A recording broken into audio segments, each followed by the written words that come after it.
At home, drawing pictures of mountaintops with him on top. Lemon yellow sun, arms raised in a V, and the dead lay in pools of maroon below. This episode contains discussion of teen suicide and may not be suitable for all audiences. If you or someone you know is struggling, please seek help. Resources will be provided at the end of this episode. Listener discretion is advised. On January 8th, 1991, a cold Tuesday morning in Richardson, Texas began like many others before it. Students rushed into Richardson High School, trying to beat the bell. Lockers slammed shut, coupled with echoed voices down the halls. Sneakers squeaked on tile. Teachers gathered their papers, ready to begin another day. Everything about that morning seemed ordinary.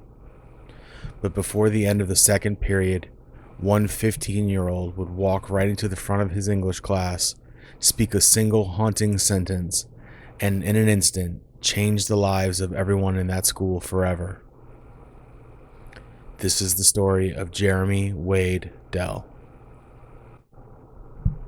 Jeremy had transferred to Richardson High School just 2 months earlier.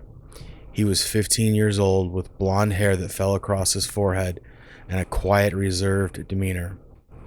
He didn't draw much attention to himself. Classmates would later describe him as polite, but often withdrawn, someone who seemed to carry a sadness that he didn't talk about. That morning, Jeremy arrived late to his second period English class. He slipped into the room quietly, but his teacher, Faye Barnett, noticed immediately. "Jeremy, you're late," she said. "Go get an admittance slip from the office." Jeremy nodded without a word and left the room. But instead of heading to the office, he walked right past it. His footsteps echoed as he made his way down the long hallway towards his locker. When he opened it, there was the usual mess of books and loose papers, and something else. In the weeks leading up to that morning, Jeremy's attendance had been irregular. He had spent some time as a hospital-bound student at a psychiatric facility, working with counselors. His father, separated from Jeremy's mother, had been involved in his treatment. The school was aware he was having difficulties and was trying to get help. Classmates noticed he could be quiet, withdrawn, and at times seemed deeply sad. Lisa Moore, who knew him from an in-school suspension, recalled that they often passed notes. Jeremy usually signed them with "Right back." But the last note she got from him ended differently. It read, "Later days." For those who were there, that became a permanent dividing line. Life before and life after. Many students spoke of the guilt they felt. One boy put it simply, "Everybody I talked to said the same thing. They wished they could have said something to him before he did it." Inspired by that small article, in 1992, Eddie Vedder wrote the song "Jeremy," a haunting track that reached millions, carrying the memory of a boy most of the world had never met. Although Jeremy is not directly about Jeremy Wade Dell, it was inspired by his actions and is partly about Jeremy and a boy that Eddie Vedder went to school with. Jeremy's death was sudden, but it wasn't without warning. The sadness, the withdrawal, the small changes in his words, they are the kind of signs that are easy to overlook until it's too late.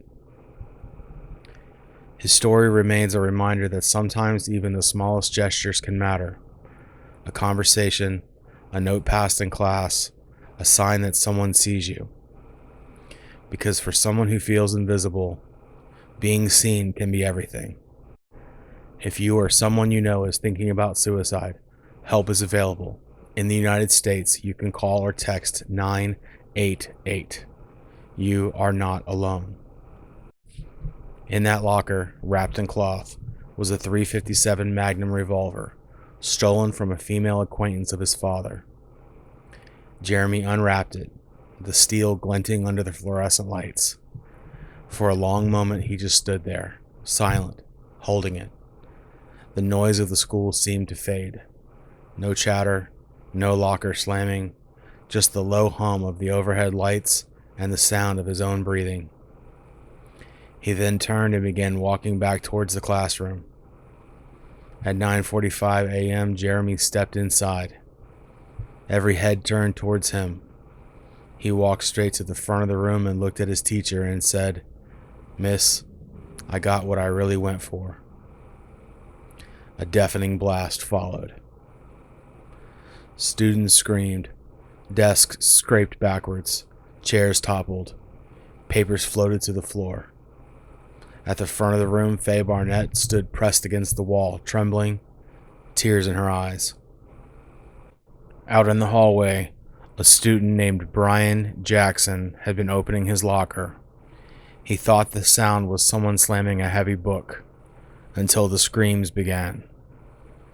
Peering into the classroom, he saw the chaos, the shock frozen on the faces inside.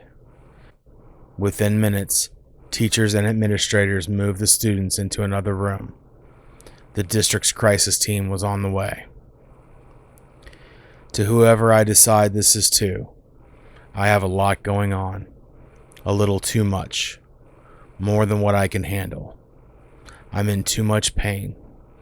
And I just want you to understand why I'm doing this. I don't hate myself. I hate what's going on in my life. My parents, a new school. I feel like I don't fit in nowhere. I realize there will be friends that will try to ask me why. Because I feel like I have to. I feel like it's the only way. I figure it's been so many y'all won't even know I'm gone. And as far as ones who tried to hurt me, you didn't. At least you didn't have to hear the boom. Love, Jeremy Wade Dell. Rest in peace.